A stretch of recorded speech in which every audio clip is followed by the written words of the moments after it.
What's up, everybody? Wes Goldberg here. This is RealGM Radio. Thanks so much for tuning in to our Southeast Division preview. Before we get going here, just a reminder to hit that subscribe button if you're watching us on YouTube. We also free and available on all podcast platforms. So go ahead, click that subscribe button now if you're watching on YouTube. Find us on your favorite podcast app.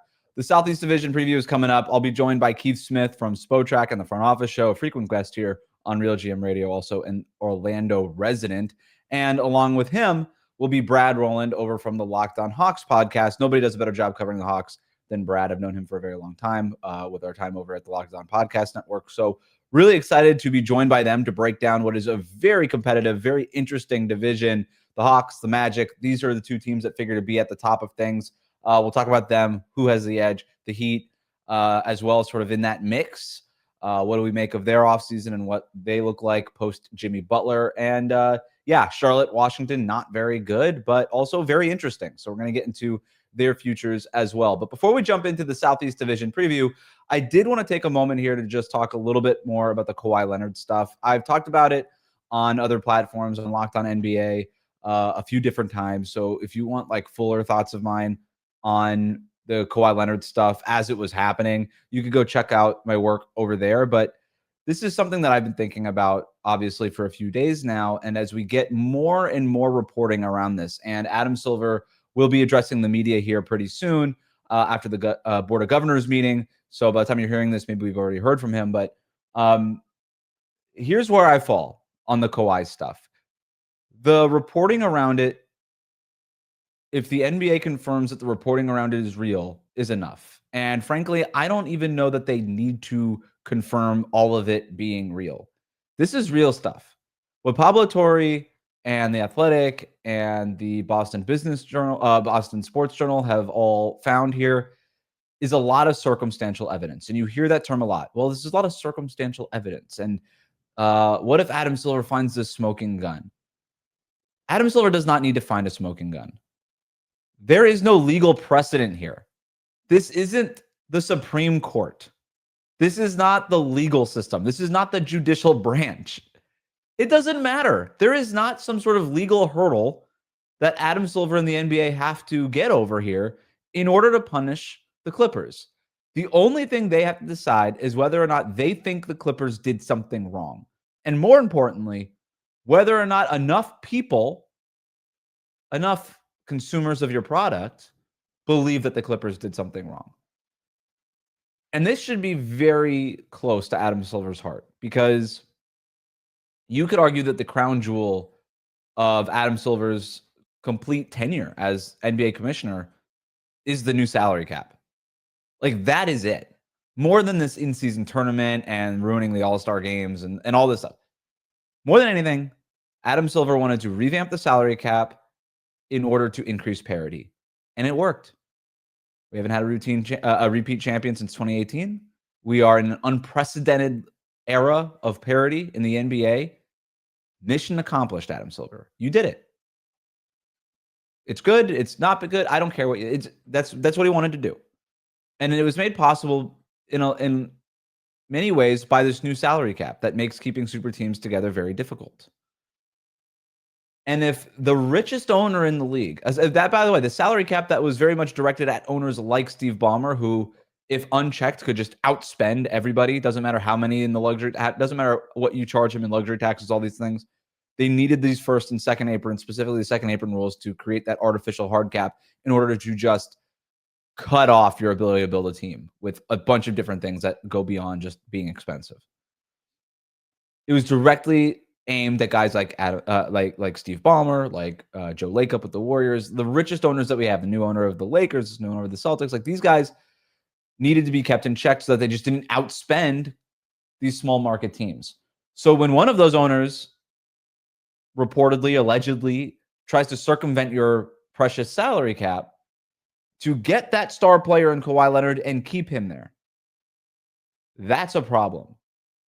And there doesn't need to be a smoking gun. All you need to do is decide, okay, is this circumstantial? If I'm Adam Silver, is this circumstantial evidence enough? Is this reporting around this enough for me to believe that there's a problem happening with the Clippers? Whether or not Steve Ballmer was 100% involved, 50% involved, 15% involved, 0% involved, Whatever. He's denying any involvement whatsoever. I find that hard to believe, but whatever. It doesn't matter what I think. It doesn't matter what anybody thinks, except for Adam Silver. Silver does have the authority to punish the Clippers in a way that could rival the way that the Timberwolves were punished. And there is a quote from Adam Silver in 2019 when he was asked about whether or not he would punish a team the way that David Stern punished the Timberwolves in the 90s, if he would punish a team in a similar way that Stern punished the Timberwolves after the Joe Smith stuff. And he said, quote, "Certainly if we had an incident along the same lines, we have the same tools available to us. I think that was just such a bright line violation. At the same time, the league office responded very forcefully. Again, I think the environment, I'd say, has changed in certain ways, having been involved with the league for a long time. I know there's been some people out there saying things have gotten much worse. I don't necessarily think things are worse than they were in the old days. I think there's a lot more transparency around the league. There's a lot more attention. I can only say I think that would be enormously risky behavior. It was back then, and if there were a similar fact pattern, we would respond in a very similar way." That last part is the most important part. If there's a similar fact pattern, we would respond in a very similar way.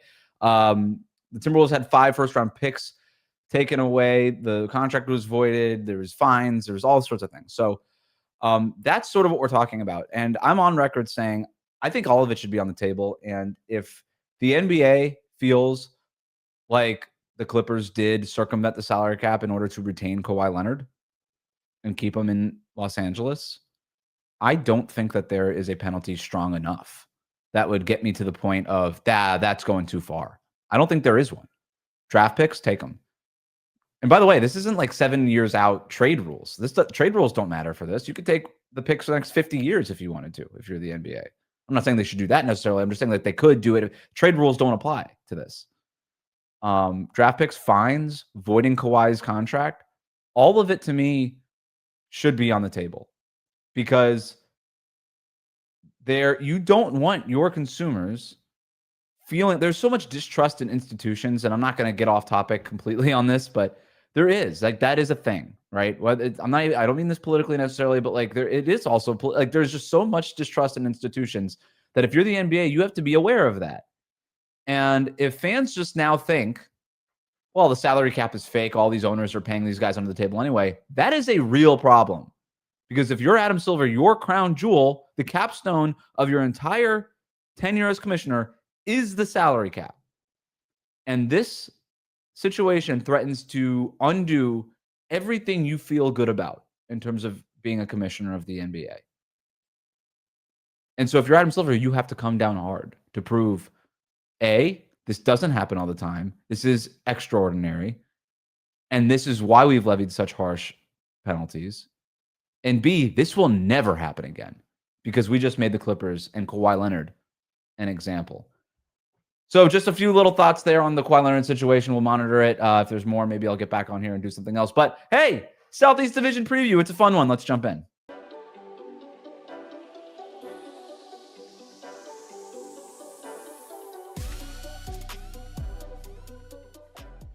All right, Southeast Division preview here on RealGM Radio. I'm excited, guys. This is really to preview this division, huh? Brad, you cover the Hawks over at Locked On Hawks. Nobody does a better job covering that team than you do. And Keith, frequent guest here on RealGM Radio, also the host of the Front Office Show, writer at Spotrac, and most importantly for all our purposes, a resident of Orlando. So this is the dream team. Keith, this has also been a play-in tournament division basically for the last few years. Could be a little bit different this time around. Yeah, it feels like it. It feels like we've got a couple teams that are ready to take meaningful steps forward. You have the Heat, who are always the Heat, right? They're always going to be relevant. And then you've got a couple teams that are still trying to find their way, if we'll put it nicely here to start out with. But yeah, it's a fun division now. I think better division than it's been in a little while, which is good. It used to feel like this was the Miami Heat Invitational for a little bit in this division. Brad, it feels a little bit like training wheels coming off for a few of these teams, including the team that you cover. Yeah, for sure. I mean, this is a division last year that was won by a team that finished 41-41. Like, you don't regularly see that. That is not, as much as the division format is like not everybody's the way that is plugged in at this point in time. It became like a story because it was so uninspiring overall. Like, it came down to the end, but yeah, 41-41. But yeah, the top two teams from last year are the projected, I think for most people, top two teams this year, and both are projected to take a pretty big step forward. So training wheels, like, you got youngish teams getting a little bit more developed and also proactively adding. So that combination, I feel like, maybe that's a good analogy, that training wheels are coming off for at least a couple of these teams.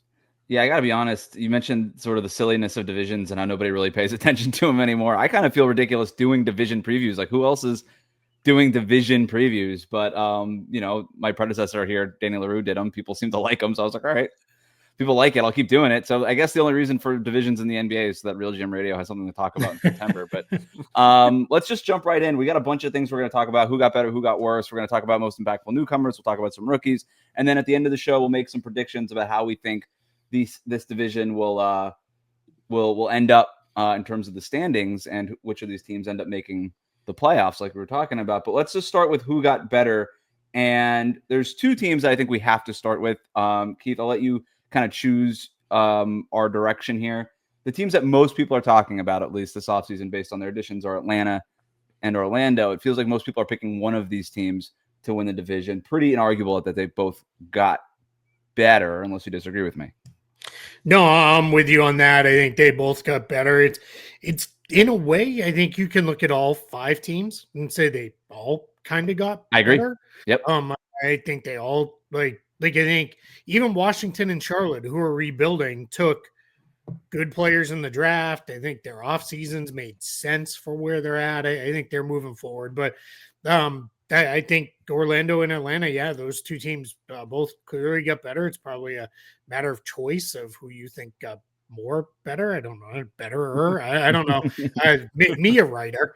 It's I just like, for me, as long as Desmond Bane doesn't go through whatever happens when you take that monorail over after you land in Orlando and causes you to lose your shooting ability, I think that's a home run addition for the Magic. I think he's going to give them everything they need without a huge downgrade defensively. I think Kentavious Caldwell-Pope has slipped enough that Bane can, more than reliably fill in on that end, and additional shooting, scoring, playmaking. That's just huge to help them. And yeah, Atlanta, I mean, huge additions literally with Porzingis.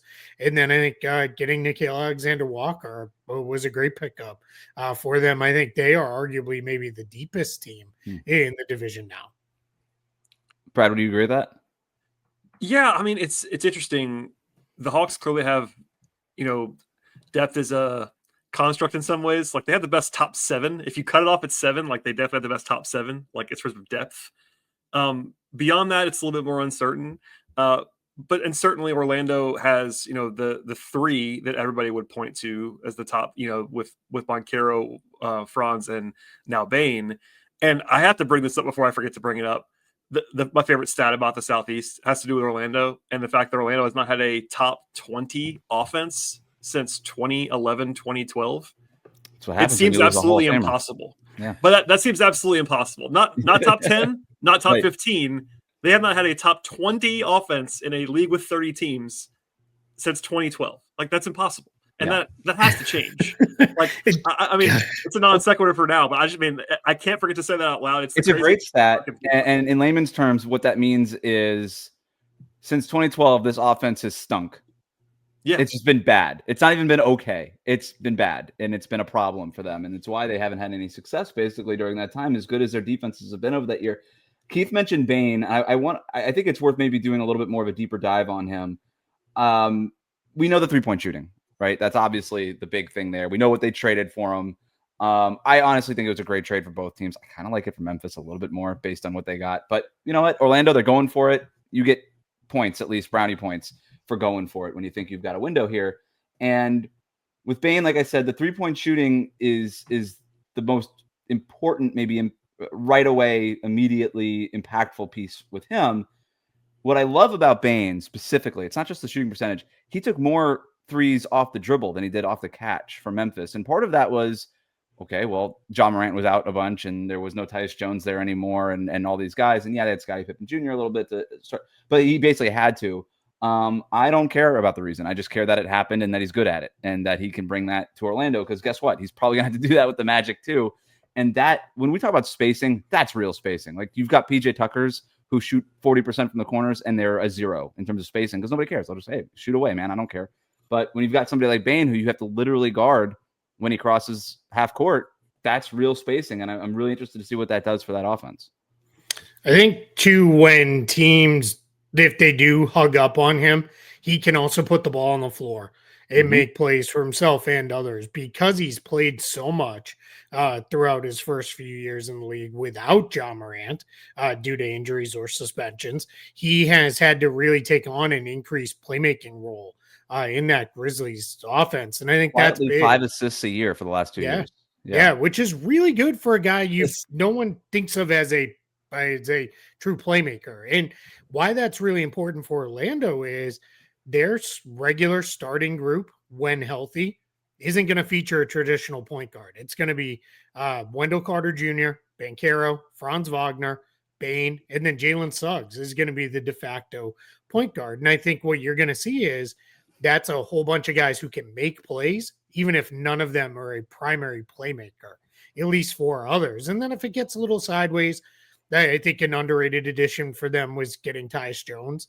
I think that was a really good pickup just to give them that kind of more, all right, I need someone who can really settle everyone down, get people, in a good place. And comes with the added benefit of Jones played with Bane already. So those two have a little bit of chemistry from their time together in Memphis. So yeah, but Bane, I think that's a huge addition there. I think the Magic want to stay, obviously, because of the offensive challenges, they've morphed into this elite defensive team, and that's important that they continue to do that. And I think Bane fits in really well there. He's not quite the chase guys through screens player that Caldwell Pope was, but I think that's what Suggs will do for them some in that role. And then they'll kind of piece it together from there. But all around, I think he's a huge get for them. It's absolutely right. I would echo all that, and also just throw in just exactly what you said, but the Magic were dead last in the league in 3-point percentage and dead last in the league in assists per game. And Bane is a bigger add in 3-point percentage, but the entire theory of the case for Orlando is that they're not going to play with a point guard. They don't want to play with a point guard, but you need to have enough playmaking. And he does a little bit more of that. And also getting Suggs back, which you just mentioned, but it's also not a small thing. Like, Suggs was hurt a lot last year. People kind of vary on his offensive game in particular, and I'm among that group. But he at least, as another guy who can handle the ball, who can run a pick and roll, who can operate the offense a little bit. And now you have 4 of those guys plus Tyus Jones who can do it in a caretaker kind of way. You at least have kind of a theory of the case now to raise the floor of your offense, in addition to having 2 top flight guys in Paolo and Franz. Like, you need something to kind of lead your playmaking ability to raise it to that theory of the level that where they want it to be. And now you have, for me, with those 3 guys, Suggs, Bane, and now Jones, much more of a chance to do that than you had before. Yeah, there's a theory when it comes to like task management in business and like in terms of how to prioritize your tasks. And one of the things, and what it is like, hey, what's the one thing that I can do that makes the rest of the things on my to-do list either easier or checks it off for me, like right off the bat. And that's what it kind of reminds me what Orlando did this offseason. It's like, what's one thing we could do that just kind of addresses all things? Brad, it's a great stat. Like, we're last in 3-point shooting, last in assists. Well, Bane just helps both of those things. Add Tyus Jones to the mix. Now we're really helping both of those things. Tyus Jones, not a high volume 3-point shooter, but obviously an efficient one. And all these is like, okay, yeah, we're doing things that are just sort of checking these boxes. And I think we're going to see potentially a domino effect or a ripple effect across these lineups. That's at least the idea here. Yeah, let me add one thing on the shooting too, because it's one thing to say that they were last. They were historically bad. Yeah, they were last by a lot. Yeah, there have been some like studies, metrics, whatever, that shows they were maybe one of the worst shooting teams ever in NBA history, simply because of the volume of 3-pointers and the importance that shot has taken on in the league today. So that's just to give everybody a sense, like really, really, really bad with that. Now, Bane's not going to fix that all by himself, but he'll go a long way. But I think Franz can improve there. We're still waiting for that to come after he was a pretty good shooter and then wasn't. Paulo, I think, has room there, especially if the game can just be made a little easier for him to get better looks, because I don't know that he's a great off the dribble shooter, especially not on threes. So I think if you could translate a couple of those off the dribble contested jumpers to spot up open looks for him, that's really good. But yeah, and then you're going to need some of it to come just internal development from a couple other guys as well. But they're on their way to being better for sure. There's also one other thing before we move on to the Hawks here that I find interesting, and I have no idea if this matters, guys. It might just be a thing. What doesn't the Orlando Magic broadcaster does? Is this something? Isn't that? Yeah. Okay, this is that. Yeah. Okay, is this something? Desmond Bane, most of his shots come from the right side of the floor. He likes that right side above the break. Paolo and Franz like to do a lot of their work on the left side of the floor. That's a spacing thing. Now, that just might be circumstantial. Hey, he played in Memphis, he played Orlando. That's just where the shots came from. But we do know that Paolo and Franz like to go left. And if Bane is spacing the floor from the right, is that something? I guess we'll find out. Let's talk about your Atlanta Hawks, Brad. So they add Nickeil Alexander-Walker, Kristaps Porzingis, Luke Kennard. They lose Clint Capella, Karis LeVert, Terrence Mann, George Niang, and Larry Nance Jr. They draft Asa Newell. I know that we're talking a lot about the great additions that Atlanta made, and I'm not disagreeing with any of that. They did lose a lot of players that were in the rotation. Is there any concern there? I would say not really, only because of the way they unfolded last year. They had the midseason change where they traded DeAndre Hunter and they got like a volume package back for him. It was, suddenly you got a couple guys out, but you bring in 3 rotation players, Terrence Mann, George Niang, Karis LeVert, and it really helped them to just get through the season because the Hawks had some injury concerns that we'll talk about for sure on this discussion, but Jalen Johnson was gone for the second half of the season. Yeah. Clint Capella didn't play after, I think it was like March 1st. They were really in a weird, like just trying to get to the end of the year mode last year. So I get what you're saying. You're losing probably more volume of players, but you bring in 2 guys who are starting level players. I mean, clearly starter level players in Porzingis and Alexander Walker. You bring in Luke Kennard, who isn't fantastic, but has a defined elite skill in his shooting, and it can be an eighth or ninth man for you. That's what he's going to be, and it's what he should be. And then you have some internal development guys. They love Mo Gay. This is early for a Mo Gay bring up in this conversation, but they love him. I think he's a guy that matters to them. So yeah, the depth is beyond the top 7 or 8, maybe 9 is a little bit shaky potentially, but also with where they actually were, like not on paper, where the actual rotation was for basically all last season, given the injury stuff, they didn't really lose depth in the way that you might think if you just kind of count the guys they lost. Keith, talk to me about Kristaps Porzingis. How big of a deal is this for them? Yeah, I mean, if you get the Kristaps Porzingis from when he was healthy his first year in Boston, huge. I mean, really not trying to be hyperbolic here, but like ceiling changing levels. He was that good with the Celtics. And the good thing was it happened immediately. It was right out of the gate. He was terrific for them there. And what I think changes things, the Hawks have not, I want to be respectful of the improvements Onyeka Okongwu has made as a shooter, but he's still not a shooting threat. You're going to kind of, all right, shoot it. Like, we'll see. Porzingis is somebody you need to identify the minute he crosses half court. Yep. He'll pull from 35 feet. Yep. I did not fully respect until I watched him every single game how often he would run a pick and pop, and where he's popping back to is 5 feet behind the line. And the opposing big is, all right, I got out there to recover, but he's recovering to the arc. Then he's like, oh man, I still have another 5 feet to go. And the dude's 7'3". Like, it's over. He's going to get the shot off. And then he really, with Boston, took a lot of pride in taking guys right down into the mid-post area and then turning and just shooting over them and getting fouled. I don't know why 6'8" guys continue to try to block his jump shot and just continue to hit him on the elbow and foul him, but it happened over and over and over and over again. So I think that was there. He was also a pretty good rim protector with the Celtics for 2 years. The issue is he wasn't on the floor a lot. He got hurt. He missed time. Year one, things went well. Missed time in the playoffs.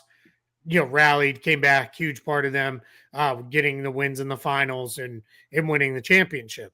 Year two, whatever that mysterious illness was, which seems like it's finally been cleared up. Played well in Eurobasket. Looked really good physically, moved well. I think there's a chance he's going to be huge. And I think I will not be surprised, too, if we see Quinn Snyder go kind of into the Wayback Machine with some of his Rudy Gobert, Derek Favors stuff with Porzingis and Okongwu. Because I think for Atlanta, there's a lot of kind of funky, fun lineup combinations he can get to with guys without having to sacrifice too much, without, all right, now we're too slow, or now we don't have enough shooting, or now we're too small. The one thing I will caution people is Porzingis can be a very frustrating rebounder. Some nights he's pretty good. Yeah. Other nights he's like, what are you doing? Like 7'3", like just put a hand up. How do you not attract more rebounds? But, overall, I'm really excited about this addition for the Hawks. So there's two things that I'm really glad you brought up is the deep threes. And I have in my notes, Porzingis, deep threes.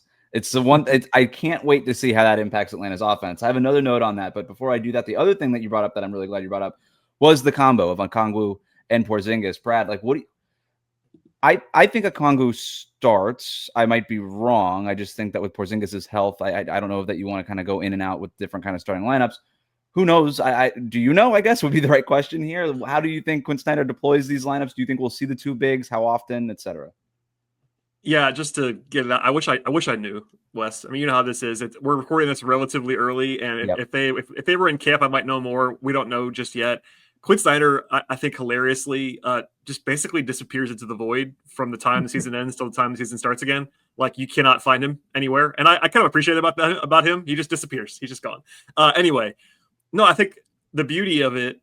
Does he have like an offseason home that we know about? He must. I mean, I remember when the Hawks hired him, he was literally on the beach in Costa Rica when they called him. And he had been kind of probably where he is now.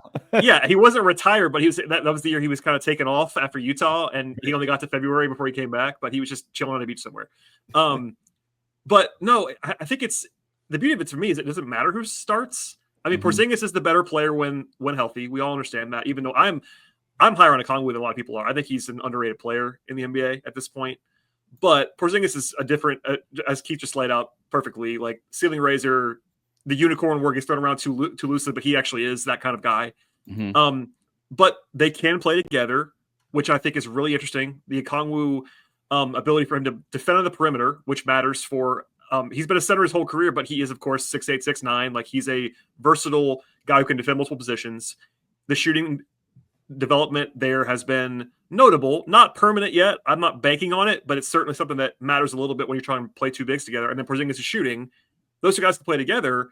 And also, having a guy in Okongwu you're comfortable playing 30-plus minutes a night when Porzingis is maybe taking a night off or just banged up or whatever is really nice to have when you know a guy has averaged, I do this style all the time, but he's averaged 50.1 games played per season in his career.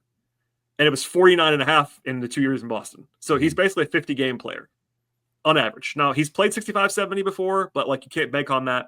But for all the weaknesses that you might have for Porzingis, and there aren't that many, rebounding is one of them. Jalen Johnson's an elite rebounder at the 4. That's really nice to have. If you can play either Jalen Johnson or Onyeka Okongwu or Mo Gay next to Porzingis all the time, I think you're cooking with gas on some of the weaknesses that he covers up. And then offensively, he brings the shooting that they haven't had in the front court at all since Danilo Gallinari, and that's been 4 or 5 years now. And he's obviously a different player, but they haven't had that kind of player at all since then. And then also, he gets to the line. I mean, you mentioned the foul drawing earlier, but other than Trae Young, they just never have anyone who gets to the line. And they still manage, because Trae gets to the line so often, they're still a high free throw team, but not having a second guy that gets to the line a lot, they might be a top 5 team in the league in free throw rate. And like, that's a sneaky way to just boost your efficiency overall. So he checks so many boxes, and of course everybody's holding their breath already. How much is he going to play? But just a little taste of him in Eurobasket. People get really excited, and I get why. It's obviously very appetizing. So I kind of think about as we get closer to the start of the season, and I really haven't thought about this exercise very much, but like, what are the X amount of things that I'm really excited about to see like the first week of the season, right? And again, I haven't given it much thought. I have not had to give it a lot of thought for Atlanta because game one, I cannot wait to see Trae Young and Kristaps Porzingis play together. And I want to phrase what I'm about to say without disrespecting any of the other guards that Kristaps Porzingis has ever played with, because he's played with a lot of really good guards. He's never played with anybody like Trae Young, who's just like, obviously the passing is what it is, but like also like this skitterish kind of small little like in between the tackles running back kind of thing. He can just kind of get all over the floor. He goes a lot of east and west, a lot of north south. Like he just kind of moves all over and just like that kind of scatterbug point guard.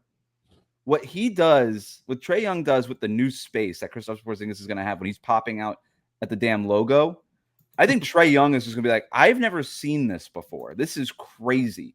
And I'm really excited to see what he does as a genius offensive player with that new space, not just from a passing standpoint, but from a scoring standpoint. I kind of think if we get 50-plus games from KP, I mentioned sort of the downstream effect of some of these additions with Orlando. I think it could be very similar with Atlanta and Kristaps Porzingis, where we might have we could be in for a career year with Trae Young. If you add all these things, plus some of the off-ball stuff that he did a little bit last year, you add a guy like Nickeil Alexander-Walker who can handle the ball a little bit, right? And you've got, development around him. I'm just really excited to see these two guys together. I think you go back to John Collins. There's some stuff him and Trae Young ran together. Yep. You can obviously run with him and Porzingis in a two-man game. And I think Porzingis is a better shooter more consistently than John Collins was, especially for the early part of his career, behind the arc, that is. And definitely way more respected. I mean, that is oh my God, he's popping. We're rushing at him. Yeah. And the nice thing with Porzingis too is he will like run hard to the rim for alley-oops too. They're not going to make highlights necessarily the way John Collins did, but he did. Trae Young can throw it just as high, and Porzingis doesn't jump nearly as high, but he doesn't need to because he's so damn long. So he's just going to go up, get it, and throw it down. And he loved those plays, especially. He likes to kind of do like it's super technical basketball term here, where I like to say he meanders his way to the rim, where like he'll set a screen and the action will kind of go away from it, and then the next thing you know, guys are just throwing a lob to the rim, and it's like, oh, Porzingis was there. I didn't really expect that. And that's I think that's going to be a lot of fun to watch him and Trae Young work together in the two-man game like that, because I think it's most of the guys he's worked with recently have been they're going to get downhill more, whether it be a Kongwu or Capella. Now you add that thread, and when teams sell out to take it away, Porzingis will go right by him and go right to the front of the cut. Yeah, I'll bridge this a little bit to the rest of the stuff the Hawks did. It was clearly a point of emphasis for them to add shooting in general. I've been banging the drum for 2 or 3 years. They don't have enough shooting on the roster. For as much as I love Dyson Daniels, not a plus shooter. Jalen Johnson, not a plus shooter. Like they need some shooting on the roster. And you add Porzingis. Alexander Walker's been a 38.5% guy for 3 years. Luke Kennard is obviously an elite shooter. He's the active career leader in three-point percentage, even above Steph and Clay. Like he's that level of ridiculous shooter. But also like that spacing provides not only that three-point shooting, but for Trae Young, as small as he is, he needs space. He needs that room to operate. He can't, if he's going to, his efficiency inside the arc dropped last year because in part, he didn't have a lot of room to operate and he needs that. So it's kind of effects on all sides, and they're all kind of pointing to positives. Honestly, for Porzingis, it's having the only guy who's a comparable passer to Trae that he's ever played with is Luka, and it was a small sample size when they actually played together and all those things. Different players, to Wes's point earlier, but having just shooting everywhere makes everyone's life easier. Not only Trae, but Dyson, Jalen, all these guys who need to be able to attack the rim. Actually, having playing 5 out all the time. They essentially will play they'll never play anyone that can't shoot at all. Like the closest they get to that is Dyson Daniels or something like that. But he can at least stand out there. Like there's no Clint Capella anymore. I'm a Clint Capella guy, but he's not going to be standing in the dunker spot. That's never happening with this team as constructed. So that's one of those like really interesting wrinkles that Wes brings up. Like I'll be watching them all the time anyway, but it's a really interesting team beyond like even my like vision. It's like, oh, this is a nationally interesting, fascinating like basketball sicko team this year. Yep. With a basketball sicko coach who we trust to kind of get the most out of him. All right, we'll put a pin in Atlanta for now. But one thing that, in terms of Atlanta and Orlando, just an interesting thing that we didn't really hit on a little bit. But Jalen Johnson plays just 36 games last year. Franz Wagner, Paolo Banchero, they miss 60 combined games, whatever it was last year. As long as those guys are healthy, I mean, just that alone is an addition when we're talking about Orlando and Atlanta, plus all the other things they did this offseason make them endlessly fascinating. Let's talk about my Miami Heat, unfortunately, because I'm kind of sick of talking about them because I do it every day. But they add Norman Powell and Simone Fontecchio. They lose Kevin Love, Kyle Anderson, Duncan Robinson, and Haywood Highsmith. They drafted Kasparis Jakochonis in the back end of the first round. I don't know how you guys want to talk about the Miami Heat. If you can't tell, I'm not super excited to do it. I'll open it up to questions. But to me, the main thing that is interesting to me about the Heat is this Tyler Hero, Norm Powell backcourt. And the way I like to explain it to people is like, this is what they thought they were getting when they traded for Terry Rozier, is what they're going to get with Norm Powell. And where kind of what we were talking about with Orlando is like, they didn't really have a real point guard last year. Not really since they traded Kyle Lowry and even sort of the end of Kyle Lowry's tenure in Miami. And they thought Rozier and Hero plus Jimmy Butler would be plus Bam would be enough playmaking. Well, hey, we'll do it by committee. And then Jimmy Butler goes AWOL. Terry Rozier, whatever happened to him. And Bam Adebayo has a slump to start the season. And Tyler Hero's just sort of left here like, I guess I'll just do everything. And then he ends up being an all-star. So now Bam's back and refreshed, had a really nice close to last year. Not that anybody was paying attention. Jimmy Butler's gone, so you get rid of that whole drama. Terry Rozier is buried on the bench. They trade Kevin Love and Kyle Anderson, basically guys at the end of the rotation, if that, for a guy who was a fringe all-star in the Western Conference last year, Norm Powell, who's also a knockdown shooter and a pretty good downhill playmaker. Not an elite one, but he could do some stuff. Plus Tyler Hero, who's made some strides on that end. I'm very interested to see what Hero and Powell can do as a backcourt combination. No pure point guard there, but what can they do as a 1-2 combo is what I'm looking at. Yeah, I think getting Powell for almost nothing is huge. And just, like you said, at this point, Love is, we're at the tail end of his career. Kyle Anderson, nice player, but like, I don't know that he had any real role in Miami. They've got younger guys that ideally you would see take those minutes. So I think getting Powell, who is, I don't know that he's quite the scorer he was at times last year. I think maybe he was playing a little bit over his head, but this is a guy who's going to get you 17, 18 points a night on pretty good efficiency. And if things do get a little, all right, we can't start both of them, we got to go to Mitchell as the starting point guard, if you want to call him that.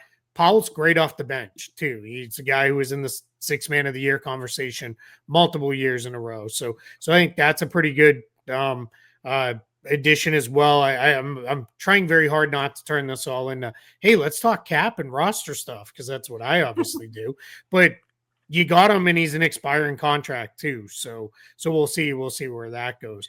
I'm also very interested. Ask you about that. We could talk. We could do a little bit of cap stuff because it is interesting with Miami. Powell is extension eligible, but he's extension eligible basically from now until the end of the season. So they don't have to make a decision. They can say, hey, is this guy any good for us? And then if he is, then they can make a decision at that point. Yeah, absolutely. I think you take all the way up to the trade deadline, see what it looks like, because the last thing you want to do is extend him now and then put it in a position where you kill his trade value, where it's now we can't even throw him in a trade if we want to make one. So you got to be cautious on that side. Right.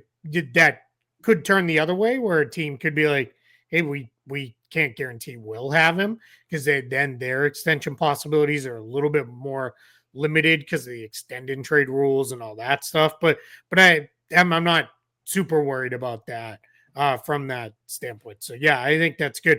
The other guy I was going to mention, a full season of Andrew Wiggins, I think has a chance to be pretty good for Miami. He was actually pretty good for the Heat. Like you said, I think by that point, a lot of people had kind of checked out on the Heat and we're like, all right, the Jimmy Butler drama's over. They're going to be a play-in tournament team, and I'll pay attention if they start doing Heat things when we get to the playoffs and look like they're going to make a real run. But I thought Andrew Wiggins was pretty solid for them. I agree. Actually, he was on my list to bring up as like it's not a new addition, but it's kind of a new addition. Like he got there middle of last season, and I've always kind of been an Andrew Wiggins guy, at least in the second stage, the post Minnesota stage. I've always kind of liked what he brings, and once the post hype thing kind of got away from him, that he was kind of allowed to be what he probably should have been the whole time. This kind of player. But the Norm Powell thing is interesting too, because he's a very natural regression candidate in some ways, because he was so ridiculously good last year with the Clippers.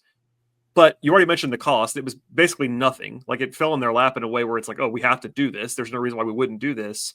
And also, I was actually surprised how crazy efficient he has been for 7 straight seasons. It's 60% true shooting 7 seasons in a row for Norm Powell. Like, you can't fake that. He's a big time shooter. The other stuff, the scoring might come down a little bit in a new spot. There is the number that I'm trying to find. Yeah, I pulled it now. The Heat were 24-33 last year in games without Jimmy. Before he was traded, after he was traded, all of that. I don't know that he's going to replace that, and he's not that kind of player. But he basically is doing the Terry Rozier thing well versus what Terry Rozier was giving you. It's kind of a bet on Hero repeating what he did last year, which possible. It's a bet on Bam to bounce back to where Bam's supposed to be, which he did show signs of at times. I'm kind of a noted Heat pessimist the last few years, and they've maybe looked silly at times and smart at times. It's one of those things where, like, in the regular season, I've looked really smart, right. In the playoffs, less so. But I'm still kind of that way now to a degree. But at the same time, the projections are so low on Miami that it's like hard to be low on Miami. Like, I'm usually like below the consensus, and this year it's like, oh, the consensus has kind of come down to where I was, and now I'm kind of like, oh, that's what it's supposed to be, like a high 30s win projection. We'll save the stuff for later. But it's not like last year it was supposed to be like a high 40s win team, and I was like, no, I don't see it. This time it's like, this is what this kind of makes sense as a roster to me. I want to get back to Wiggins there too, because he does tend to need, whether you just traded Golden State and now he kind of needs like a time to get comfortable. Like, he's not a guy who walks into a locker room, starts swinging things around and says, I'm here, give me the rock, let me show you what I can do. He needs a moment. And I just know, after having covered him, like, he had a daughter like the day before he got traded, and he was just like thinking about that mostly. And then he got injured when he got to Miami shortly after he got traded there. So it was just like a weird period for him. And he's walking into a locker room that was miserable at that point, which it doesn't seem like Wiggins isn't a guy who can carry up. He's not going to come in and like change the tone, but he can like contribute to a tone, right? Like, and if the vibe is just bad, he's just going to kind of like wallow over there in the corner. If the vibe is good, he'll be a part of that. So I think if the vibes are better, he's a little bit more comfortable. I just think that alone, I know we're not talking about basketball stuff, but this stuff matters. That alone will help him. And just obviously being healthy, he had a 45-point game for Miami last year too. I mean, with Wiggins, it's never flashy with him, but there is just a bottom of the ledger production with him. It's like you look down and it's like, oh, he has 18 points. Okay. Like, maybe it's not the 18 points. Maybe he's not going off for 10 points in the fourth quarter when you really need somebody to step up. But those 18 points still go to the same scoreboard at the end of the night. And that stuff does matter when we all come out of the wash. So I'm really interested to see like Wiggins plus Powell plus a bounce back from Bam plus I am building in regression from Powell, like a 20% regression when I'm thinking about projections. I'm honestly building in a regression from Tyler Hero too, which I don't know if I'm right. I'm just being conservative. I would be too, for the record, Wes. And maybe he'll prove me wrong, but he was really good. I mean, he was an all-star last year. Really good. Chances are he probably won't be an all-star this year. Yeah, and not even, whether he's an all-star or not, it's like, I don't really care. It's like, how are you playing is more important than that, but still, like, that was a best year of anytime you're in a best year of your career and you're not like a second or third year player, it's like, all right, how real is this until you do it again? Right. And you could be talking about Powell or Hero right now. Exactly. Same thing. I mean, not exactly the same thing. Heroes was a little bit more like to the star-ish level that Powell was, but I would also bake in regression just a little. It doesn't mean those guys stink now. Like, they're going to be good still. But I would probably hold off on full-on repeat of last year until you see it again. He was I do literally the think best with three-point shooter in the league for the first half of the Yeah. season. So that's what we're That's talking tough to about. do. yeah, Go ahead, Keith. I do think with Hero too, and I've been guilty of this at times. We spend too much time on what he isn't versus what he is. Like we spend a lot of time. He can't defend anybody, and like Brad, I know you go through that with Trey Young and daily yeah. coverage too, and then it's like, yeah, but this dude's like 24 points per game on pretty good efficiency. Can get his own shot. He's become an extremely good playmaker as well. He's actually a really competitive rebounder. Like, yeah, all right, he's not a great defender. A lot of guys aren't great defenders. Some of the best players in the league aren't great defenders, but they make it work. And that's where sometimes I think we just gotta. Sometimes you need to take a step back and be like, all right, let's re-look at this, because I felt the same way about Trey Young, and I've had criticisms of his defense too. But it's like, all right, but this is the best passer in the league. Like he is, an incredible playmaker. He's a ridiculous scorer. Like sometimes I just every once in a while I'm like, all right, like let's not focus on the things the guys can't do. And does it become problems at certain times, like in the playoffs? Sure, it does. But there's still 82 other games that everybody needs to get through before we even get there. And that's where with Hero, like there's been a lot of times as someone who has covered the Celtics and grew up rooting for the Celtics, where I'm like, good God, I hate Tyler Hero. Like I can't stand this guy. Going back to when he was just this brash kid coming off the bench, and it's just like, what are we doing, man? Like, but he's a really good player. He's developed into a 3-level scorer. I am on the record as maybe being a Tyler Hero apologist a little bit, because he was kind of thrown into the mud a little bit those couple of years, especially during the Damian Lillard trade talks, being like, oh, you couldn't do any worse than Tyler Hero for Damian Lillard. I was like, all right, come on. Like, the guy's okay. Like, let's but I know that I know the work that he puts in behind the scenes. So I have a tremendous amount of respect for him. And that's just me being like the homer guy who covers the team, knowing him a little bit, but it is what it is. And who knows what he'll end up being this year, but I think with Miami and Bam gets into this a little bit too. It's to your point, Keith, we talk a little bit with Bam and Tyler Hero. We talk about what they're not, and what they're definitely not are number one options on a team that can win a championship. That much we know. You know who's also not a number one option on a team that can win a championship? Most players in the league. And I try to tell that to the Heat fans. They're like, well, Tyler Hero, he's a bum. You can't run your offense through him. Like, okay, Bam, he's a bum. You can't run through your okay, like, fine. I know Bam could be the second best player on a championship caliber team. We've seen it twice, almost 3 times. I know Tyler Hero could be an all-star. We just saw it last year. And efficient three, like we talk about, like the league has never been, 3-point shooting has never been more important in the league. And Tyler Hero is one of the best 3-point shooters in the league. So how's that guy a negative? So that's my Miami stand soapbox thing. We can move on. I have one other thing with the Heat. Ahead. Sorry. Yeah. They're only going to go as far as some of the young players either getting better or simply being better. Because I think we need Nikola Jovic, just stay on the floor. Like no more picking up these weird injuries that then keep him out for months at a time. Like we need him to be on the floor because he's good. I think he showed in Eurobasket. Like he's probably really ready for more. I don't know if it's a combination of Eurobasket plus playing with like Bam, but I think he really is pretty good at working off bigs who can find him on cuts and drop ins and all sorts of stuff. And he's become pretty good with that. And then whatever happened with Jaime Jaquez last year, like just all right, it's over. Just start fresh this year and get back to being the guy we're all really excited about. Is like, of course, the Heat got him when he was a rookie. To last year, where like I had people arguing with me late in the season, where I'm like, he's not even really a rotation guy anymore. Like he doesn't play all the time, and people are like, yeah, but he does, and I'm like, yeah, but watch, like if you watch the games, he gets in for like 2 minutes here, 2 minutes there, and like. Then it totals like 7 or 8 minutes on the box score, but like he's not really playing. And when he is, he's not really doing anything. So I'm hopeful he'll get back to being the guy that we all really liked. Yeah, Jaime was dealing with some physical things. Like, I mean, there's a preseason injury and he just then they had that game in Mexico, and he just had like the stomach flu when they got back, and that just ended up being a thing for just a really weird year. You look at just his athletic numbers too, even if you kind of account for the reduction in minutes.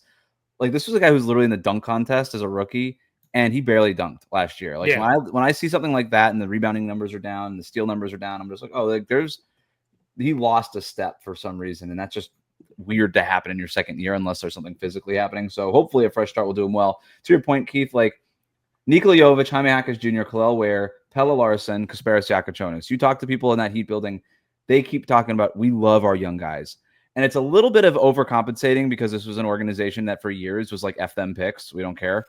And now it's like, oh, look how many good working. Like we have young guys. Look, like, see, like we could do it too. Like we like young players. And they're not all 27-year-olds that they developed through the G League. Exactly.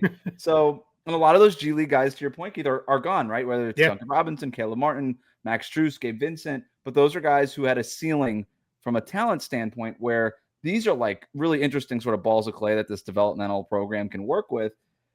All of that being said, is excited about this organization. At least one of these guys, and that's probably being too light. At least one of these guys have to pop, and it has to happen this season. Like enough with we're really excited about this. No, they got one or two of these guys have to be like legitimate, like night to night good rotation players. So we'll see what happens there. We could breeze through Charlotte and Washington, mostly because I don't care about them that much. But Charlotte, they add Spencer Dinwiddie, Pat Connaughton, Mason Plumlee, Colin Sexton. Woohoo, I guess. They lose Mark Williams, Josh Okogie, Yusuf Nurkic, Micic. Look, I like Sexton. I like Sexton, I guess. I don't. That's the list of those guys. Yeah, I'm gonna just call it even in terms of the adds and losses. I don't really think it matters a whole lot. I think what gets interesting about Charlotte, they're getting LaMelo back, presumably, right? You look at his last 3 years: 47 games, 22 games, 36 games played. Can you play more? They get Brandon Miller back. That's another big addition, obviously. They draft Ken Knuppel. How do you say his name? Knuppel. Knuppel. Yeah. And Liam McNeely. Both of whom looked very good in Las Vegas. So the young guys, right? If we consider LaMelo still a young guy, LaMelo, Brandon Miller, Knuppel, and McNeely. That's the interesting part, I guess, about Charlotte. Yeah. I mean, Brandon Miller, we need you to stay on the court. We've had 2 years now of missed time. LaMelo, you said it, has missed a bunch of time. Their size is horrendous. Miles Bridges is kind of a power forward, but like their bigs are really bad. And I like Moussa Diabate just because he plays with a ton of energy. He's going to get up and down the floor. He tries really, really hard, but that's like a guy you throw in for 10 to 15 minutes a night to change the energy of the game. Not someone who should play regular. Mason Plumlee should not be a regular starter, and he's probably going to be, at least to open the year. I do kind of like Ryan Cockburner. I think he'll be okay for them eventually, but that's a second rounder, albeit a high second round pick. Some people had a first round grade on him with that. So, and then a lot of this year just is going to be, let's see what shakes out with this wing and guard group, because they added Sexton. They re-signed Trey Mann, which was a weird kind of re-signing that I didn't fully get.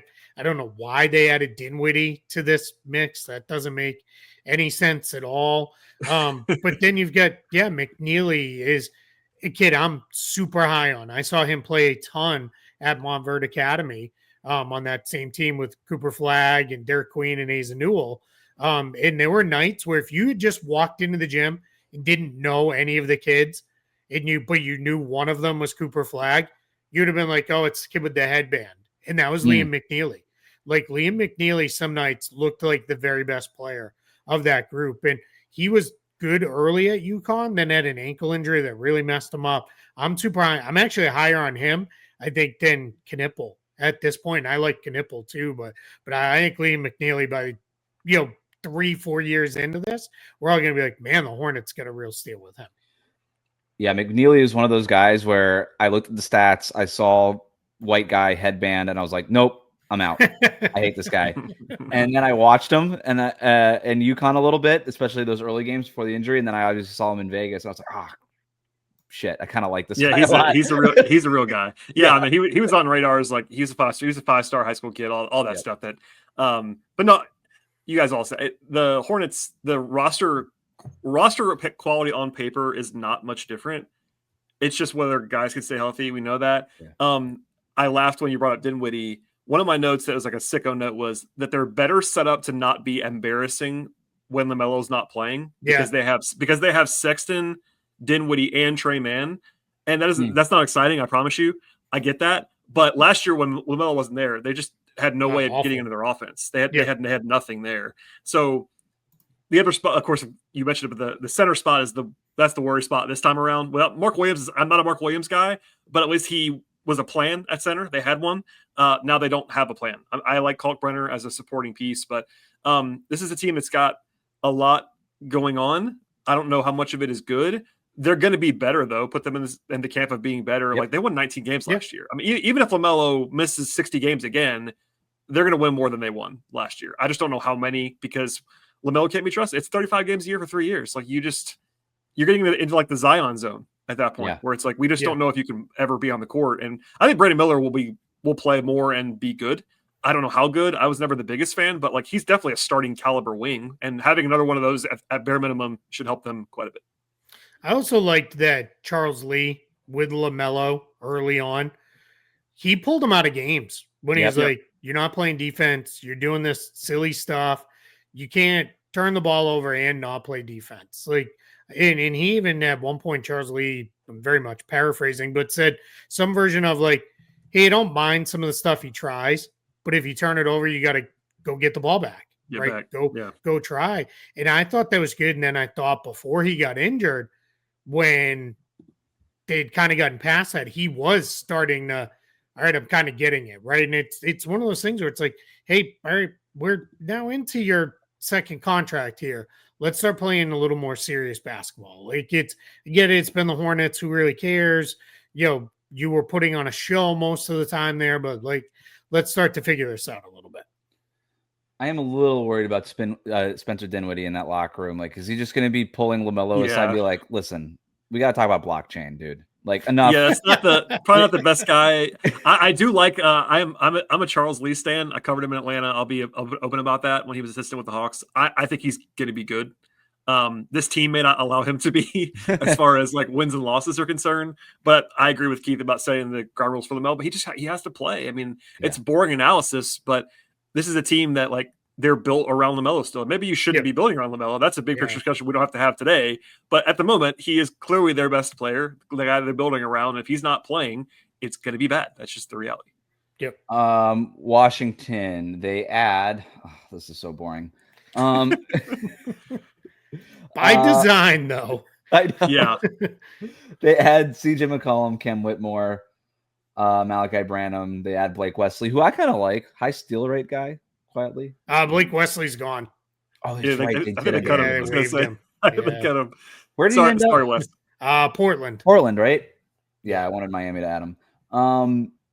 They lose Jordan Poole, Sadiq Bey, Marcus Smart. Who cares? They drafted Trey Johnson.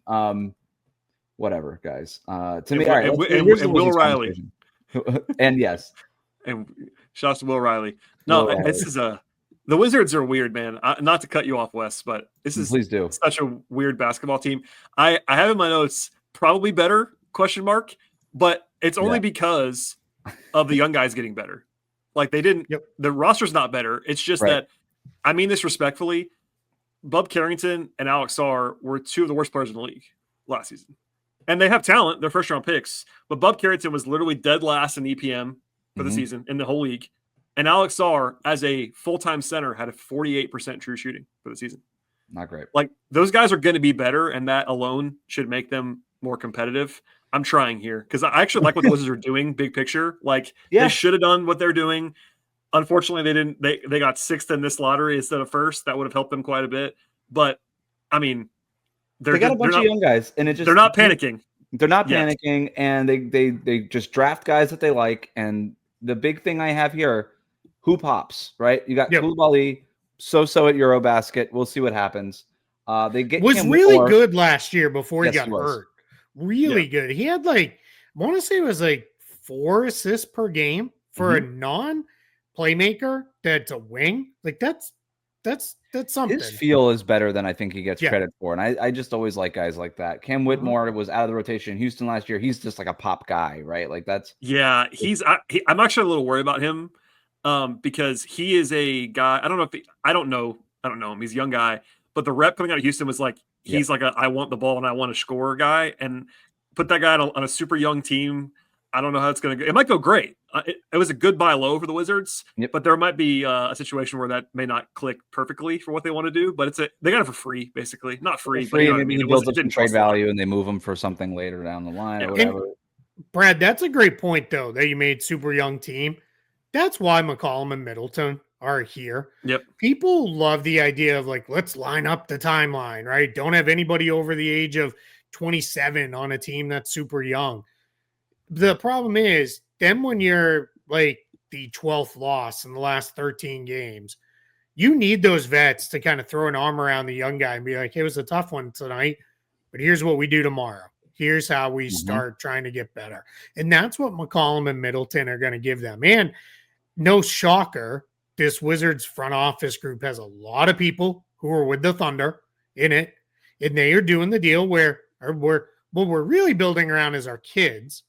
But we're going to take these vets in, we get a pick for them coming in, and then maybe we'll get a pick or two for them going out on the other side.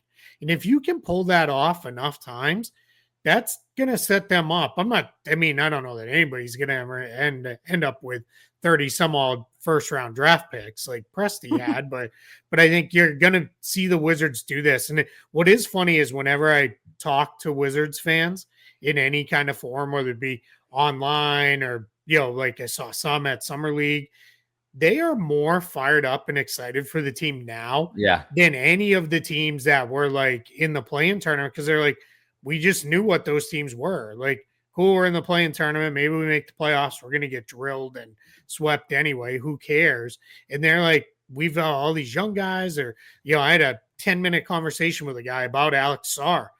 Just because he's like, you seem to kind of like him. And I'm like, what I liked was he was a better player in the end of the season in April, a far better player than he was in October. And I said, that's all that really matters. Like I said, when you're going to be really bad, that's what you take your joy in. You watch the kids and you see them. Oh, we wouldn't have seen that pass last time. Or, oh man, he would have run it. Like I'll never forget this with Jaylen Brown, year 1 to year 2.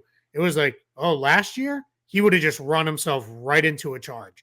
This year he slowed up, took an extra dribble, and he rose up and shot over the guy. And it's like those are little things, but they matter so much, especially when you're watching a team that's tough. But that said, Trey Johnson, if you haven't watched a lot of them yet, this kid is so audacious. Yeah, he's not afraid. He walks in the gym and is like, I'm here, like everybody else, get ready.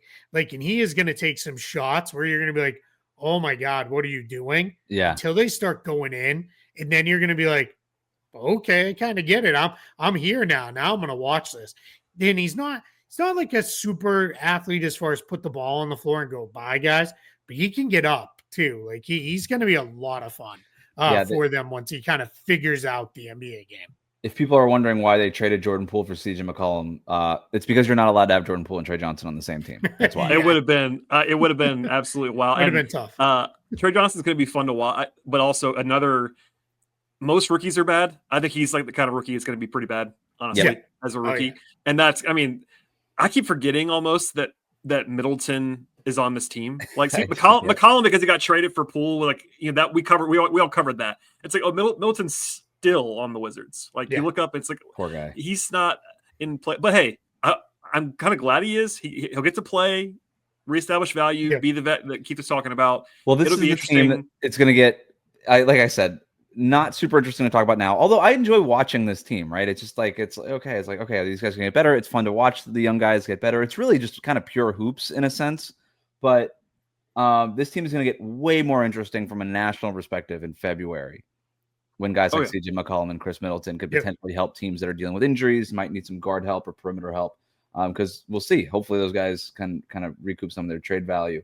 And then the Wizards add the next McCollum and Middleton for the rest of the year and into next year, which is fine. I mean, no issue with that, right? Yeah, just keep rolling forward, collecting assets, and wait for your draftees to pop. So we may have already covered this, but is there a move that stands out that we have not covered? If we don't have anything, I do have something that we can discuss. That we haven't covered. I mean, we briefly talked about Nickeil Alexander-Walker, but that's the one we didn't really talk. We talked about Porzingis. That's the bigger one for the Hawks. But Alexander-Walker was a sneaky one, and he was the guy that like half the league wanted, and not a flashy player, but for this audience, like a sicko's sicko. Like I love Alexander-Walker. He does all the little things, and they gave him the full. I mean, a little bit more than full mid-level in year one. Keith would be able to correct anything I missed up here, but as a sign and trade. But anyway, he's a full mid-level player essentially, and that isn't like a huge splash move. But he was one of the best guys to change teams this summer, and no one talks about him because Porzingis is there. And I get why. Porzingis is much more interesting to discuss, but Alexander-Walker is like a top 90. I think he was 97 on our locked on list, Wes, or he was a top 100 player that changed teams, and no one talks about that. Yeah, that's a great call because I like to. You can play him with Trae Young, you can play him with Dyson Daniels. You can even probably play him with Luke Kennard some too, just because Alexander-Walker. I think the days of is Nickeil Alexander-Walker, can we make him a primary point guard? I think those are gone. I think now it's just he's just a nice combo guard because really he can defend anybody 1 through 3 without real issues. So I'm not like that part is fine. And he can do enough with the ball in his hands. But I think that's the fun thing with this Hawks group is with him and Daniels. These are two guys who were in theory supposed to be point guards, supposed to be primary playmakers when they were drafted. And now it's turning into, all right, they're really nice secondary guys, but their real value lies in defensive versatility and all the other things that they can do. But yeah, I think that's a really good pickup. I kind of mentioned it before, but I think Tyus Jones is a sneaky good pickup for the Magic. Just gives them stability in that backcourt. Jalen Suggs is not a guy who's been healthy throughout his career. He's missed a lot of time through his first 4 years. So I think that's a sneaky good pickup there as well. The Nickeil Alexander-Walker thing is great. Well, the other part I love about it for Atlanta is two things, actually. Number one, and Brad, you know this, Atlanta didn't get the free agents for a very long time. And as you said, like he was the prize of this free agency, which says a lot about what this free agency was, but he was the prize and Atlanta won the prize. And that's really cool for the Hawks. So just wanted to shout that out. The second thing is all the things we said about him as a basketball player are absolutely true. And I agree with everything. There's a snot factor to him too. Like that guy just didn't back down in the playoffs, guarding Shea, all that stuff. That's that kind of stuff that this Hawks team really needed. It's just like, that's why Dyson Daniels just stood out for them so much, not only because he was just stealing the ball every time the guy crossed half court, but also because he was so damn competitive. And having that guy just kind of change the tone of them defensively, I think Nickeil Alexander-Walker can do that on both ends of the court because he always plays with that kind of attitude. I think that's really important for them. Best newcomer, we could just say a name here because we really talked about them in depth. I think it's either Bane or Kristaps Porzingis. There's no rules here. We don't have to pick one. Whatever. One of those two. Complete agreement. Rookie that I'm watching. We talked about the Charlotte guys. Those I'm kind of cheating my own rules here, but I have Kneppel and McNeely. We didn't really get into this part about it with the Hornets. Adding Brandon Miller back healthy, hopefully. Adding Kneppel, there's a lot of wings that are interesting on this Charlotte Hornets team. You could even throw Bridges in there if you want. But there's a lot of interesting wings on this team. Can they kind of redefine what this Hornets team is and be like, yeah, you know what? I know LaMelo's here, and there's a lot of oxygen going in that direction. But we're really kind of this Brandon Miller, Kneppel, McNeely. If you really kind of watch us, we're really kind of with these guys. And if that's the case, is LaMelo a trade possibility at some point sooner than we think? I know he's got the big extension with another 3 or 4 years left on it, but that to me is interesting. If these rookies, if these guys are as good as we think they are, do they just sort of naturally go in a different direction as an organization?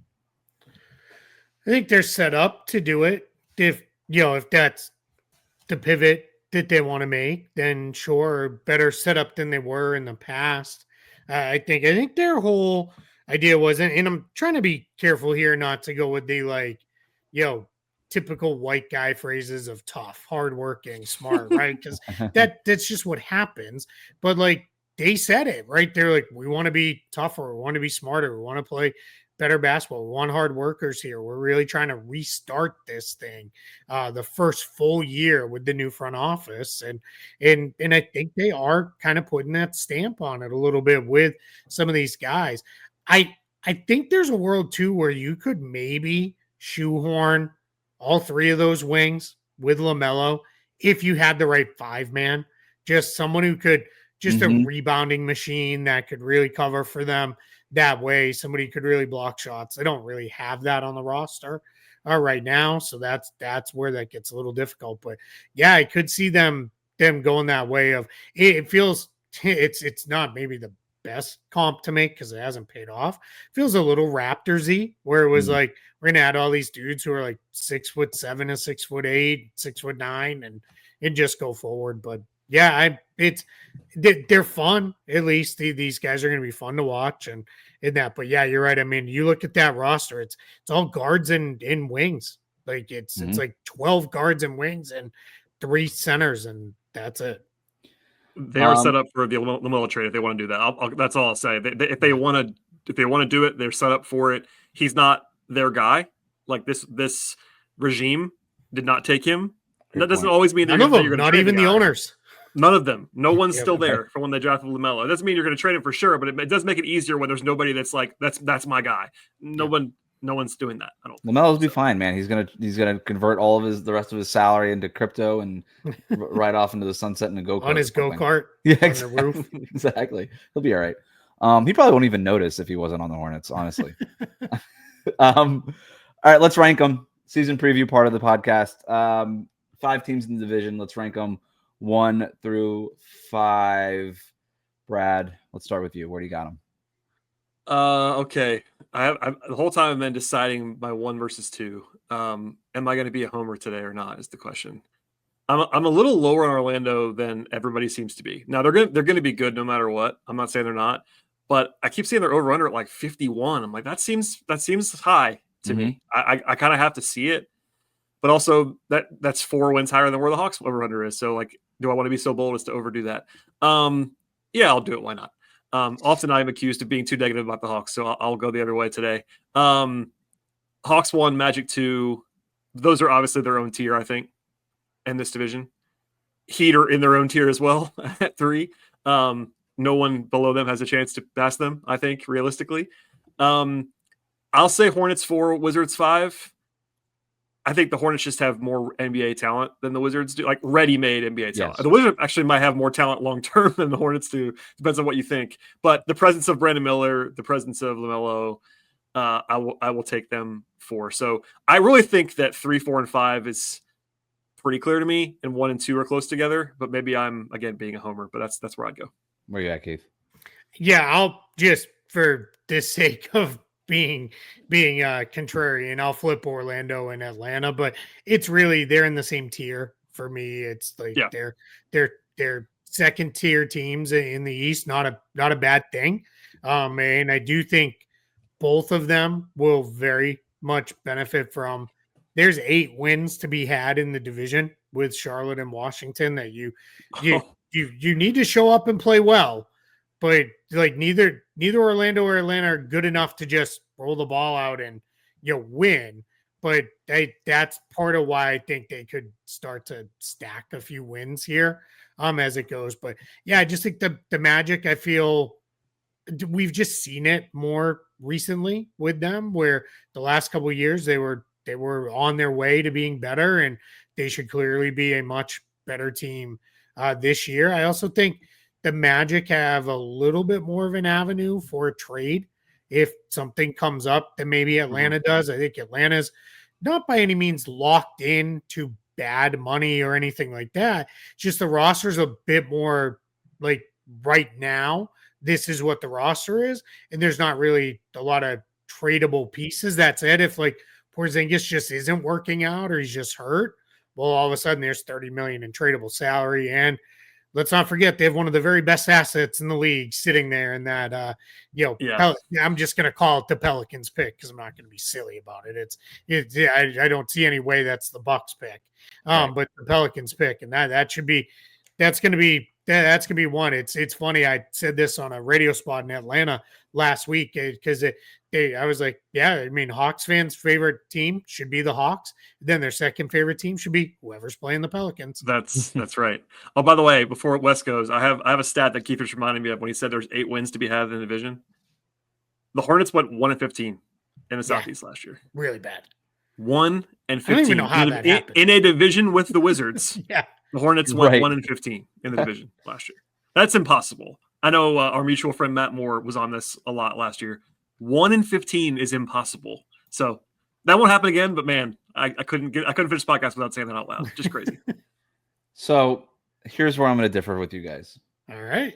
You guys, Miami Heat number 1. It's coming right now. I got the Heat number 1. Obviously, no. I did flirt with maybe moving Miami past Orlando or Atlanta. I was like, are we sure that Orlando and Atlanta are the top 2 teams? And the more I thought about it, I think there's questions that we have about Orlando that we talked about, questions that we have about Atlanta. Yep. Obviously, questions we have in mind. And none of these teams are perfect. But with Miami, they do have the best center in the division, best big man in the division in Bam. Second best guard in the division in Tyler Hero. Just because LaMelo can't stay on the court. So Trae Young is obviously the best one. Now there's some questions with their wings, right? And that's where Orlando kind of takes the cake, and Atlanta has a bunch of interesting stuff that they've got going on. The Hawks, I have questions about their defense still, right? It depends on how many games Porzingis is going to play. Defensively, they were not very good last year. Even offensively, they were 17th last season. They haven't been a top 10 offense in 2 seasons. Now, as we discussed, I think that can change a lot with their additions over the offseason. But it's not exactly like, hey, Trae Young, roll the ball out to him. This is a top 5 offense every year. He's not really that guy, or hasn't been in the last couple of years. So I still have questions about Atlanta putting it all together. That said, I'm still very high on Atlanta. I'm still very high on Orlando. But I would maybe make the argument that Miami, with the coaching that we know that they have, you look at their top 5. Tyler Hero, All-Star last year. Bam, perennial Defensive Player of the Year guy, All-NBA guy, All-Star level player who we all expect to have a bounce-back year. Andrew Wiggins was an All-Star. Norm Powell, fringe All-Star last year. Khalil Ware, everybody really likes him and what he can provide as a center. So their top 5 is pretty good. And if you kind of just get away from all the Jimmy Butler stuff and how disappointing last season was, and the fact that they don't really have a true number 1 the way that Orlando and Atlanta have, I think they're pretty talented. So I'm not making the case that they're better than Orlando or Atlanta. Maybe I'm just sort of saying the same thing you guys are saying in terms of them being in a tier by themselves. But I would argue that maybe they could. It wouldn't shock me if they were in that same tier with Orlando and Atlanta, and they just finished with a better record than one of those teams. That would not surprise me in the least bit with this Miami Heat team. I think that's fair. Yeah. Okay. Yeah. With Orlando, I wouldn't pick it, but Orlando's offense has to be proven, even with Bane. Atlanta's got to stay healthy. We started out with this. We'll end with it. This is a division that was won with 41 wins last year, and the Magic and Hawks are obviously better than they were last year on paper. But when your baseline is 500, we're projecting a pretty big gain for both those teams. But there's nothing guaranteed in there. Mm-hmm. And Miami, this doesn't matter necessarily, but they've been bet up in the win total market. They opened, I think it was like 37.5. Now it's 39.5. Smart people probably like the over on that, if it wouldn't move that much. It's the Heat magic, Heat culture, whatever word you want to say. Spo is there, Bam is there. Like, if they win 44 games, I won't be shocked by that. Right. And there's a decent chance that one of Orlando or Atlanta has a season from hell and they don't win 44 games. Mm-hmm. So yeah, I can see that. I still think they have, for me, they're in their own tier in this division. And it's actually interesting to compare them to other Eastern Conference teams, because if you look at the over-unders, they're actually 8 or 9. They're not even a guaranteed projected playoff team. But I can see how things go well for them. Let's do that part of it, because that's the next question. How many of these teams make the playoffs? And what I mean by playoffs, you can make the play-in tournament, but come out of the play-in tournament also. Top 8. The final 8. Final 8. I'll say 3. Orlando, Atlanta, Miami. I think if you look at the way the East is shaping up, your top 2, I think, going in, Cleveland, New York. Anybody's really questioning that. I've got Orlando, Atlanta, Milwaukee kind of in that next group. I'll be honest, when we did our tiers on our show, I didn't know what to do with Philly, so I just put them in their own tier and just stuck them at 7th. because I'm like, I don't even know where to put them. Like they don't make sense. If you could tell me Embiid and George were going to play 50 games, be like, all right, they're probably going to be pretty good. Like, but there's a chance those guys play 20 games and then they're terrible again. So they just kind of put them there. So, but I mean, it's going to be wrong one way or the other, right? They're either going to be much better than that or much worse. And then Miami's in that group with Boston, Indiana, Toronto, probably Chicago, because it just seems like that's perpetually where they live. Unless I do kind of feel like maybe Chicago moves a couple vets this year just because they're finally on expiring deals. But yeah, and then you look at that group in the playing tournament. Yeah, I'm going to trust Spoelstra, Bam, and Hero to get it done to win. And then, yeah, probably not going anywhere deep, but you could also tell me that that they squeaked into sixth in the East just because of how weak the East is too. Like that wouldn't surprise me. Brad? Yeah, I mean, it really comes down to 2 or 3. Way more likely to be 2 than 4. I think we can probably agree on that. Sure. Yes. I can't imagine. I should say I can't imagine. I can imagine the Hornets getting the 10 Unless seed Liam McNeely is really as good as we think he is. I will say I can at least envision a scenario where the Hornets win like 33 games and that's the 10 seed in the East. Oh, geez. And they get in only because of how bad the bottom of the East has been the last couple of years. Everyone's I wouldn't project. Fired up to be for very that clear, I would not project that, but like that's at least a conceivable thing. But I can't pick the big playoffs. So Miami's right there. Again, I'm not trying to be a slave to the over-unders, but it's a good indicator a lot of the time. They're right in that same place with Indiana, Boston. Philly's over-under is higher than I don't. Anyway, Philly's the team that I keep trying to ignore, and you can't ignore them, but you kind of have to ignore them. It's bizarre. This is not a Atlantic Division podcast, but it's either 2 or 3. I guess I'll say 3 for the reasons you laid out. I mean, Spoelstra, if you get into a play-in situation, I do trust Miami to like execute in that compared to some other teams. So, yeah, I'll lean to 3. It's certainly, again, more likely to be 2 than 4, but I'll go with 3 in the end, begrudgingly. I'll take off my Heat pessimist hat for a moment, just for Wes's benefit, and I'll say 3 on the podcast. I'll go 3. Orlando, Miami, Atlanta. I think they will make it. I think I've done the teams I think make it out of the East on one of these previews, but yeah, I've got Orlando, Miami, and Atlanta the entire time. All right. Last thing here, and we could do this very quickly because we've, again, talked about a lot of these guys, but just to kind of put a cap on the end of this, what player are we discussing differently a year from now? I have a list, but I'm going to just go with one guy, but I'll let you guys go first in case one of you guys maybe take it. Go ahead, Keith. Yeah, Keith, go ahead. I'm not pandering to Brad, but I think it's Jalen Johnson. I think because people are going to actually watch the Hawks more, if he stays healthy, people are going to realize this guy is all-star, bordering on maybe all-NBA level of player at some point. I'm not saying it's going to be this year, but I think that's where we're headed with him. I highly encourage everybody, go look at what he did all around stuff last year when he played.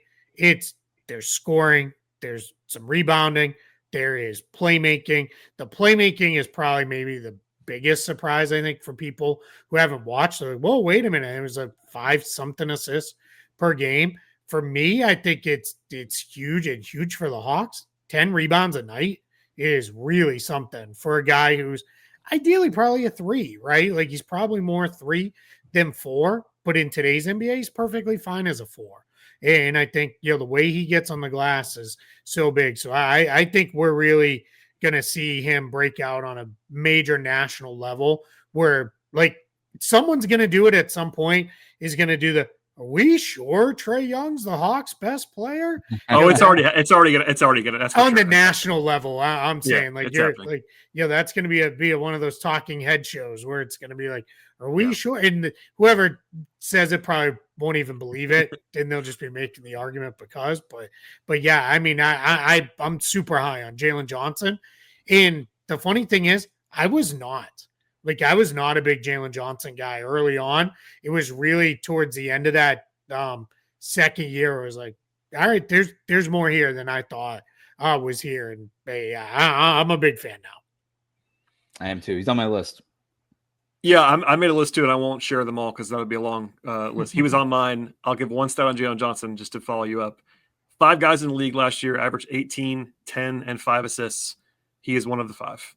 It was Jokic, Giannis, Şengün, Sabonis, and Jalen Johnson. Now, he didn't play as many games as those guys did, but that's it's hard to fake that kind of across-the-board production. The other guy around with the Hawks that I will name and not dwell on is Zaccharie Risacher, who we have not mentioned this entire podcast. Yeah. Number 1 overall pick last year. Haven't mentioned him the whole podcast. That says a lot. I think he's good. I don't think he's going to be a superstar. I think he's going to be a good player as soon as this season. And people have already kind of laughed at him. He's like the butt of jokes on a lot of NBA Twitter and things. It's not his fault. He went number 1 overall. Someone had to go number 1 overall in that draft. He's a good player. He should be said out loud. Now, another guy who was way better at the end of the year than he was at the beginning. I hated that pick by Atlanta when they took Risacher. I'm like, why are you doing this? This guy's not the number 1 pick, and I'm wrong. I think that guy's he's a worthy number 1 pick. He's a good player. I don't think he's definitively the best player in the class. I think he could be, but to your point, I think he averaged 14.5 points on 42% 3-point shooting in the last 40 games of the year. He looked like a real player by the end of the season. Not just to not name all Hawks. Guys who will be discussed differently a year from now. I'll actually go similarly to Zaccharie Risacher. I mentioned how bad he was last year earlier in the show.